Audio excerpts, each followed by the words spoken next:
રહ્યા છો AB48 news. નજર કરીએ આજના મુખ્ય સમાચારો પર। ભરૂચ એસઓજી પોલીસની ટીમ પેટ્રોલિંગમાં હતી તે દરમિયાન મળેલી માહિતીના આધારે અંકલેશ્વરના ભટકુદરાની અયોધ્યાનગર 1માં રહેતો સુનિલ છેડી મોરિયાના મસાલા ભરેલ 3 વ્હીલ ટેમ્પામાં ચેક કરતા 2 થેલામાં અજુફા વિમલ મુનક્કા વાટીના 199 પાઉચમાંથી ગાંજાનો જથ્થો મળી આવ્યો હતો।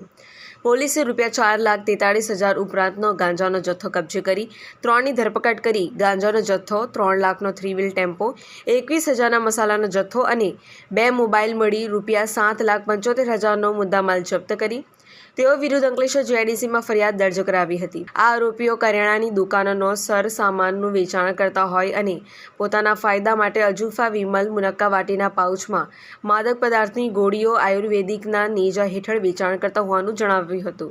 Pintu Modi, AB48 news, Ankleshwar.